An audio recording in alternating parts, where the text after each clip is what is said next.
Welcome to Toffee TV. It is the Starting 11 show. Nottingham Forest versus Everton. An opportunity for Everton to start putting some of those points, those 10 points, back on the ball. But it'll be tough.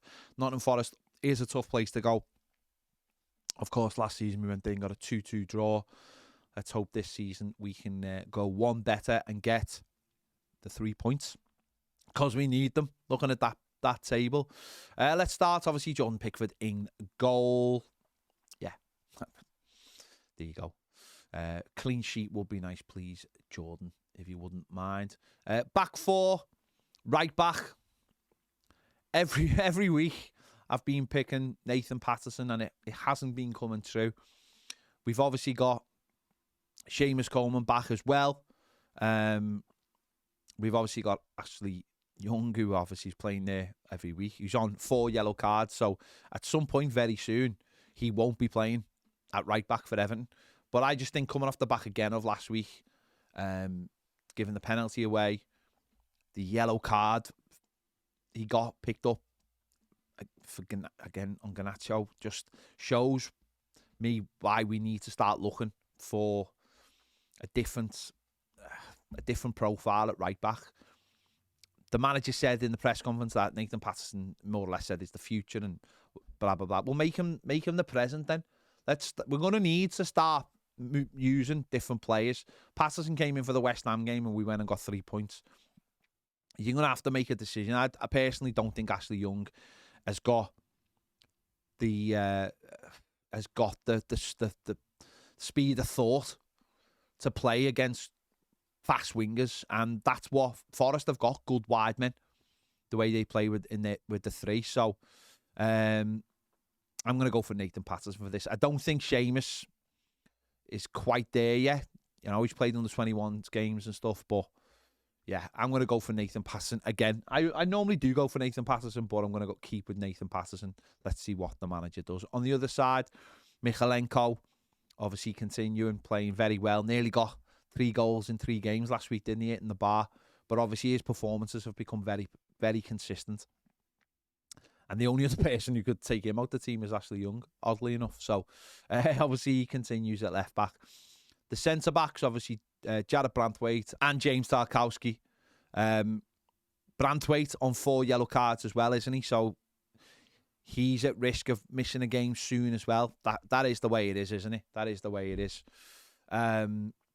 But again, did these two deserve to concede 3 goals last week? No, they've been consistent. Branthwaite's getting better every game. Tarky looking more and more like a proper Everton captain. You know, he's filling that role more and more week in and week out. So this partnership is going to have to probably break up soon, unless Branthwaite can get through the whole of the December without being booked, which I can't really see happening. But they're the two, and you're not really thinking past them, and you dare not think past them, really. So they're the 2 centre-backs. Infield, doesn't look like Onana's going to be fit. The manager basically has written him off for this game, hasn't he? And again, with it being a very busy period, you don't want to aggravate an injury. So Adissa Garnagay, who I thought was the man of the match last week, starts for me. I thought he was the man of the match, and obviously he came on the game before against Palace and got the winning goal. So Adissa Garnagay in there. We do lose an element of control, but I think away from home, it's not the worst thing in the world. I'd rather have Onana back for the Newcastle game, to be honest, if that's possible. So Adissa Garnagay, alongside him, James Garner, who's been effective. Listen, I think he's better with Onana. I don't think he's quite the same player with Adissa Garnagay. But he, puts his foot in, makes tackles, keeps the ball well, up and down. I'd like to see him get in more offensive areas. Obviously, going up against his old team, it'd be lovely to see him get a goal. He's in there, and ahead of them, obviously, Decore, who's been obviously, I think he scored 9 goals since Sean Dyche come in. Has been very effective in this role away from home. Didn't really show much against Manchester United, but very effective. We all know how effective he is. He's another one who's on 4 yellow cards, so he's another booking away from picking up. I mean, let's just hope that him and Branthwaite don't pick up yellow cards in the... Listen, I'm not particularly bothered about Ashley Young, but let's just hope those two don't pick up yellow cards in this game, because obviously they'd be both missing for the Newcastle game. But yeah, the core, let's hope he can find his scoring boots again away from home, and he did last season. Let's hope he does it again. On the right, Jack Harrison, and on the left, McNeil.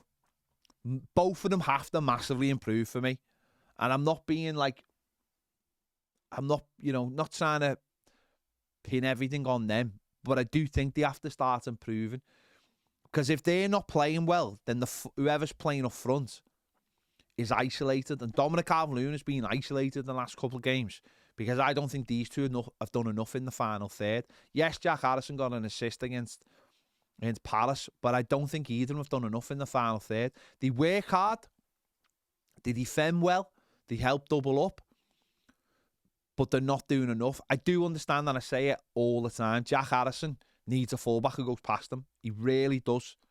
He needs that fullback, and that's where I was critical of Dice last week, not bringing Patterson on earlier on to help him out. So he would benefit from Patterson, or even Seamus Coleman playing at right back, because I think they'd make that run for him. Ashley Young doesn't, but both of them have to improve in the final third, whether that's getting shots out, whether that's being better deliveries, thinking a bit faster and doing what they're trying to do a little bit quicker. So both of them have to improve for me. And up front, I'm going for Beto. Dominic Calvert-Lewin hasn't been training properly this week, been managing tight muscles. It's cold. It's not great for that kind of thing at the moment. I think Beto obviously was out last week, but it's because someone fell on his knee and they weren't really sure. He's back. He's been training all week. I think this might be a good opportunity to play him from the start. Give us something a little bit different than what we've seen so far. Maybe someone who drops in a little bit, tries to pick the ball up. Of course, he's not going to give you some things that Dom gives you, which is, I don't think, the aerial presence. But he might surprise a few people. He might be a bit of a shock to people. And I just think that's what we've got him for, isn't it? To take the pressure off Dominic Calvert-Lewin. Lots of games coming up. What we don't want to do is aggravate Dominic Calvert-Lewin injury, so he's missing for a couple of weeks. Couple of weeks in December is a long time in terms of a lot of games. So I think this is a brilliant opportunity to play better. Have Dom on the bench. We've got a game on Thursday. We've got a game Sunday. We can't be using all the same players all the time. Something has to give. And of course, we've got suspensions, could pick up injuries. And that bench is not being used as well as a lot of people would like to have seen it. Yeah, Dan Juma probably needs more game time to get him up to speed a little bit, because he's coming on and he's not really doing anything. That's why Onana shouldn't come back till he's fit. Give us that extra presence. Andre Gomez looks like he might be available to come off the bench. That's important as well, having another midfield body on there. Obviously, Dobbin has been playing for the under-21s of recent as well. That's good for his development. And obviously, Schmitty's there. So the more players we can get on the bench and the more we can rotate, and we're not using the same players all the time. Don't get me wrong, I'd rather players didn't get suspended. But the manager, this is going to be a big month for the manager to see how he uses that squad and how he uses the subs, and not to just use everyone to the limit for every game. It can't work. It won't work. It simply won't work. So let's see what happens. Big test for us. If we could get 3 points in this game, I think it would change the mindset of a lot of people who are feeling really down at the moment with everything that's gone on with the points deduction. I think we're all feeling a little bit down about that and where we are in the Premier League. So let's see what happens anyway. Big test for the Toffees.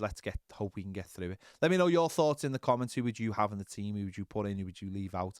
Let me know. We'll find out at 4:30 on Saturday what Sean Dice thinks. Give this video a like, subscribe if you haven't already. Check out the match preview with me and Baz so we go over the game in full. And if you want exclusive daily videos, head over to Toffee TV Premier. The link is in the description, and the QR code is coming up now. See you later.